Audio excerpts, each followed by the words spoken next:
Some say there are no shortcuts for learning Chinese. Others say that there are many. So which one is it? Are there any shortcuts for learning Chinese or not?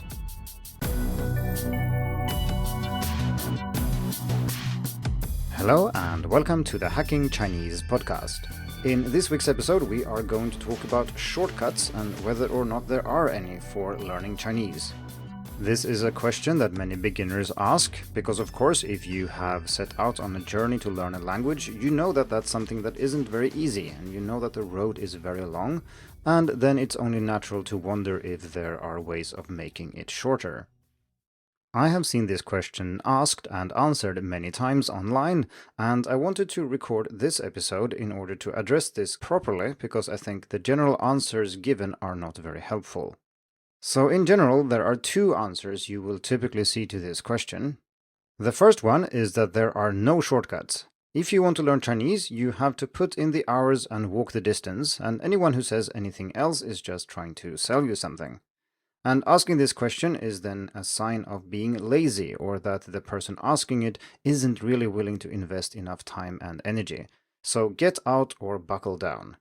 The other common answer is that there are plenty of shortcuts, because after all there are many ways of reaching your goal, and it follows that not all of these are equally good.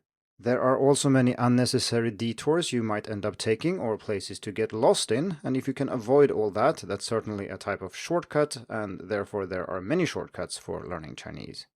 So I think both of these have a point, but I also think that one of them is more helpful than the other. So in this episode, I will explain why I think it's silly to claim that there are no shortcuts, and why it is that some people still claim that this is the case. The main reason we get two completely different answers for the same question is probably that people mean slightly different things when they talk about shortcuts. I also think that the answer that there are no shortcuts is much more likely when there's a perceived lack of motivation or willingness to invest time and energy on the part of the student asking this question. I think this is misguided at best because, in my opinion, both smart and lazy people have in common that they want to get as much result out of as little work as possible. Labeling someone as lazy just because they want to find a smarter way of doing things is a bit dishonest and gives the impression that learning Chinese is about masochism, and you're basically saying that, no, don't try to find the best way of learning, the only way forward is to suffer a lot just like I did when I learned Chinese.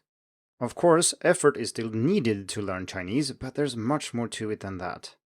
So let's return to the other reason, i.e. the semantic one, about what we call a shortcut and what isn't a shortcut and so on. And the analogy here is that learning Chinese is like a journey, and then a shortcut would be something that makes the journey shorter, a little bit akin to the cover image used for this episode. So you are at point A and you want to get to point B, and there's a certain path between them, and a shortcut then would be a path that is shorter than the main road, as it were. Still, this analogy is a little bit unclear. For example, what does the main road here actually represent? Is it what your teacher and course suggest that you do? Is it what the average student does, maybe? Or is it something completely different? And this has an impact on whether or not we think there are actual shortcuts. This gets nitpicky very fast, and we start talking about semantics and the use of words and definitions of words. I mean, if you want to argue that how and what you study have an impact on your learning, but still maintain that there are no shortcuts, well, you are free to do so, but we are now just arguing semantics, and that might be very interesting, but not terribly helpful. So let's instead look at things we might call shortcuts for learning Chinese, and I have sorted these into three categories.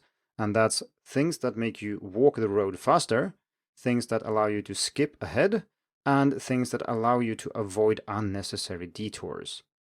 And like I said, exactly what you call these, and if they are indeed shortcuts or not, doesn't really interest me here. I just want to show how they can help you reach your goal more efficiently. So let's start by looking at things that will help you walk faster. So that essentially means that you're not skipping some steps or anything, you're just doing what everybody else does, but you are doing it in a smarter way, which means that you will walk faster in the analogy of a journey, and that is a form of shortcut. In a sense, you can say that Hacking Chinese is all about this, and you can find hundreds of articles and more than 100 podcast episodes about various ways of accelerating your learning. So, in my opinion, it's a little bit absurd to claim that all methods are equal, as it would imply that any conceivable method for language learning would be equally beneficial, and this is clearly not the case. So let's look at 3 examples briefly. So the first one would be using spaced repetition for learning Chinese characters. So spaced repetition, to put it very briefly, is when you spread reviews out over time, as opposed to when you lump them together and say study the same character 50 times in a row or something like that. And there is ample evidence to show that spaced repetition is much better than massed repetition for learning most things. It's particularly useful for learning Chinese characters, something we did discuss in episode 70, so I'll put a link in the show notes. This can of course be applied to other things, so spreading out your learning across your day and across other activities will also enable you to learn much more and much faster, and we discussed that in episode 7, diversify how you study Chinese to learn more. Like I said, most articles and episodes on Hacking Chinese fall into this category, so there's plenty for you to read and listen to if you want. So those were shortcuts that simply accelerate your pace. They don't really make you skip anything, they just make the same thing easier or faster. But a shortcut can also be something that allows you to skip ahead and bypass some of the distance to your goal.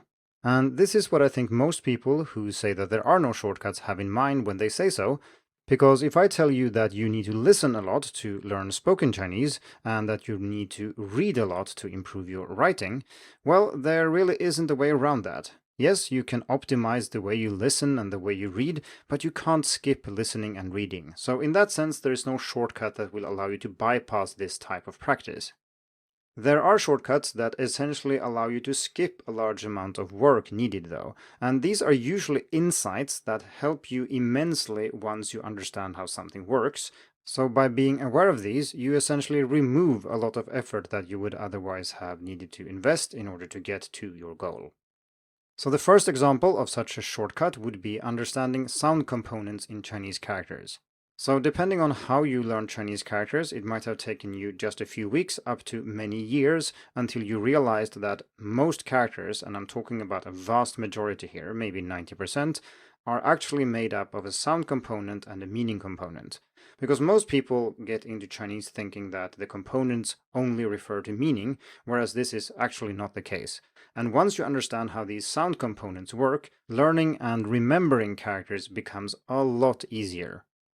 The second example in this category is realizing that the third tone is actually a low tone.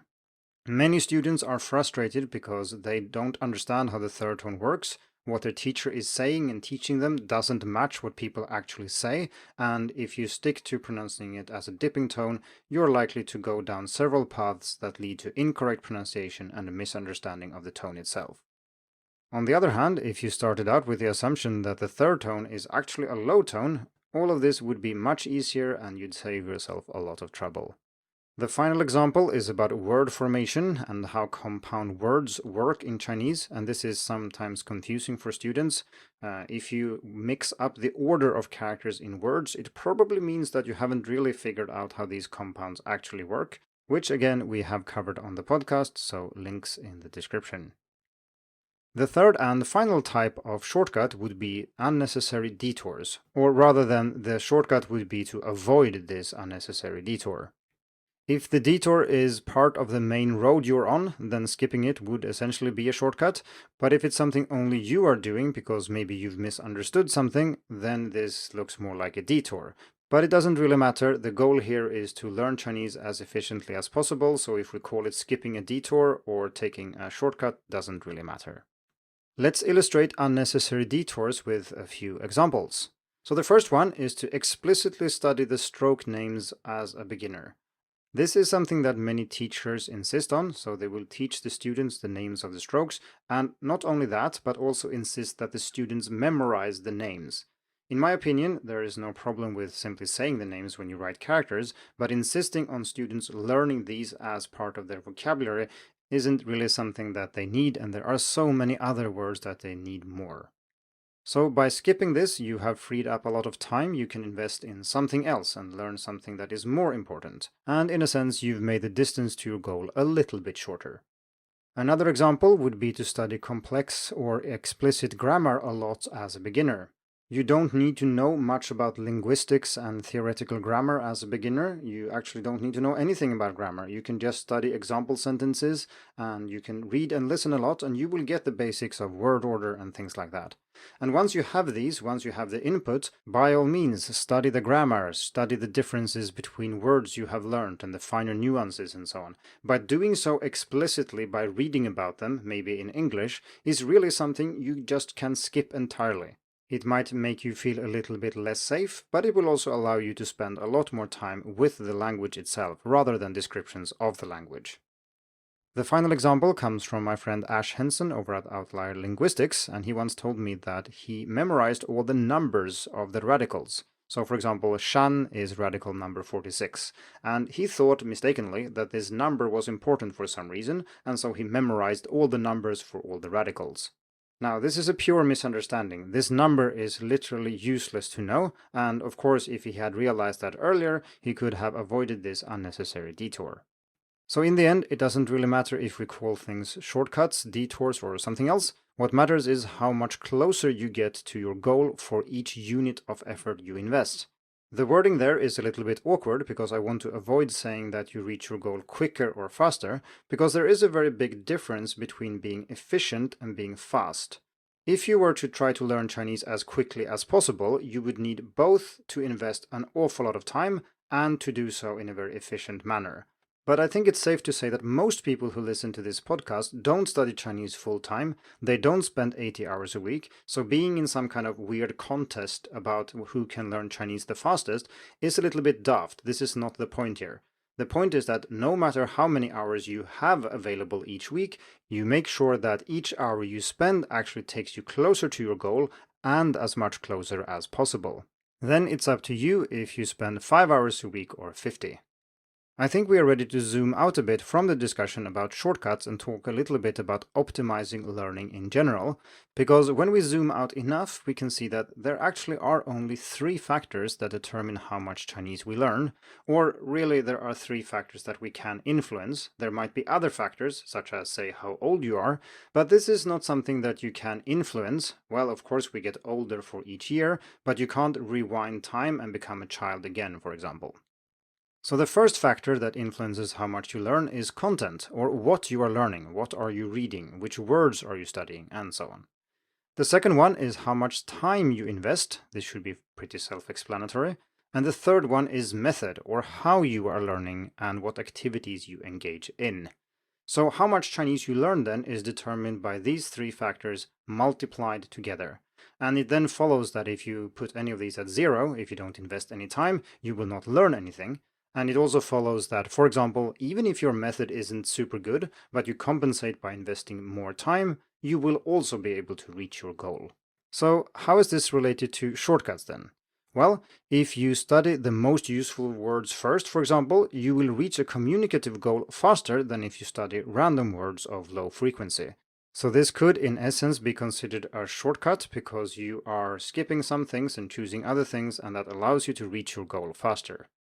Or if you find a way that enables you to listen twice as much each week than you did before, that is really a way of investing more time. And you might think that this is a shortcut or not. It doesn't really matter because it will help you reach your goal. And finally, if you use spaced repetition for learning characters, for example, you will learn more characters than if you didn't. I've covered these 3 factors in more detail. If you want to read about that, I'll put a link in the description. So the bottom line is this. You are at point A and you want to get to point B. There are many ways of getting there, and not all of them are equally long or arduous.